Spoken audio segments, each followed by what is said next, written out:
Hey guys, thank you for coming to my channel. In this video, I'll be teaching you how to identify subjects in a sentence. So for starters, what's a subject? A subject is the person or thing doing the action. Every verb, which is an action, must have a subject, and there will be examples in the next slide. So our first example says she danced at the club. As you can see, dance, which is highlighted, is the verb, the action verb, and she danced. So since she's doing the action, that makes her the subject. Example 2 says I am going to sleep at 9 p.m. So there's multiple verbs in this sentence, but we're just going to focus on the action verb, which in this case is sleep. So who is doing the sleeping?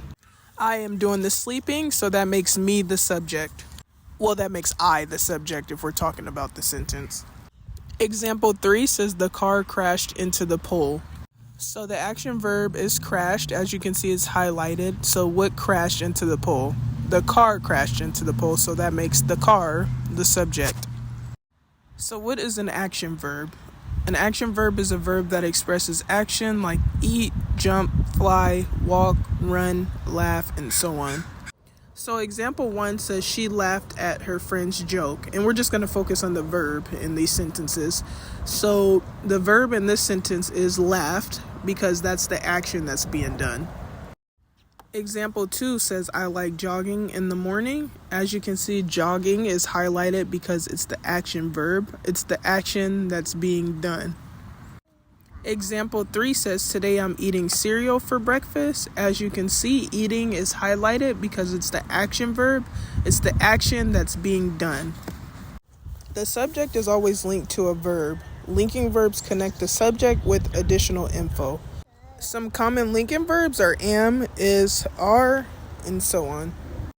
Examples with linking verbs. So our first example says the pole is tall and shiny.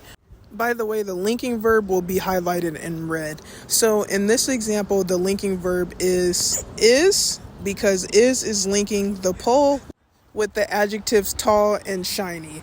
So the linking verb is allowing us to get more information about the pole. Next, we have example 2, which says the shoes are unorganized. As you can see, are is the linking verb, and are is the linking verb because it's linking the shoes to the adjective unorganized. Are is allowing us to get more information about the shoes. Example 3 says the kitchen was a mess.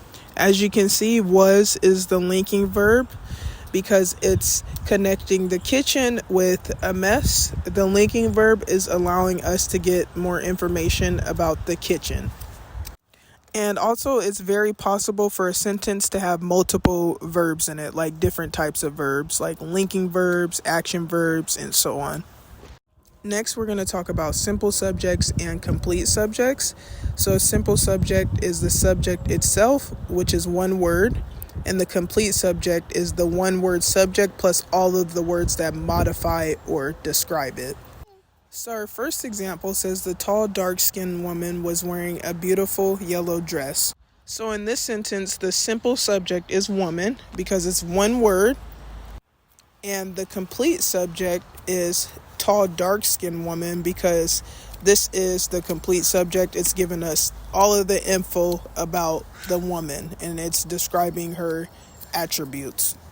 So just remember, the simple subject is simple, it's one word, and the complete subject is complete. It's all of it. It's everything that comes with the subject.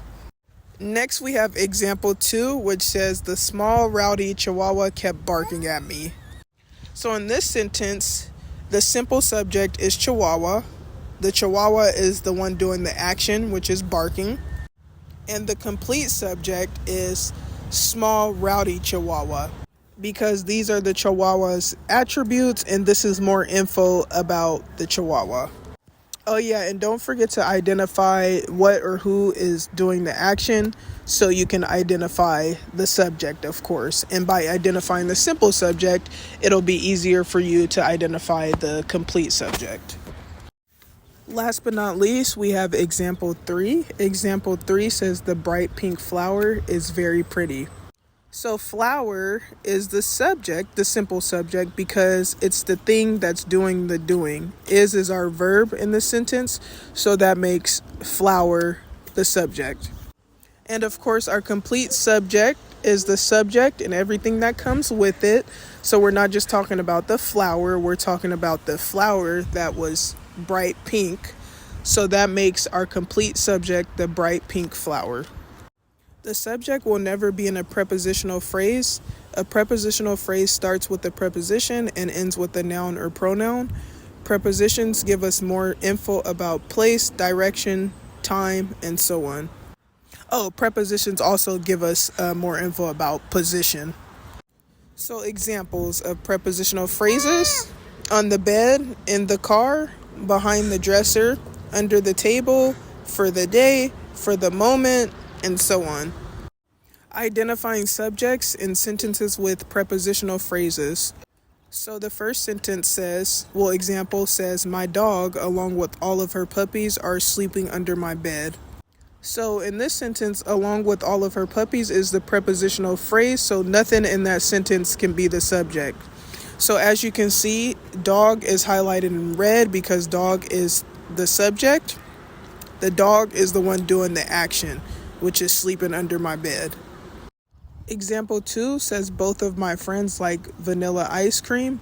This sentence could trick you because one may think like, oh, my friends are the subject, but of my friends is a prepositional phrase, so that can't be the subject. So that would mean both is the subject because both is committing the action, which is liking in this case. It's possible for the subject to come after the verb. So example 1 says, deep in the jungle lives 2 large cheetahs. Cheetahs is highlighted because it's the subject. And also cheetahs comes after the verb, which is lives.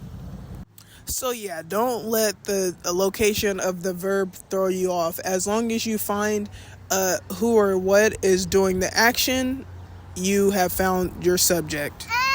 So example 2 says, in the apartments next to us resides a crazy family. So as you can see, family is the subject because the family are the ones doing the residing. And as you can see, the subject family comes after the verb resides. Example 3 says, inside the dark cave lies a hungry bear. So the bear is the subject because the bear is the one doing the lying. And lies is the verb. And as you can see, bear is the subject and it's at the end of the sentence. Thank you guys for watching. I hope you found this video informative. If you did find this video informative, please feel free to like, comment, or subscribe, or all of the above, and I'll see you next time.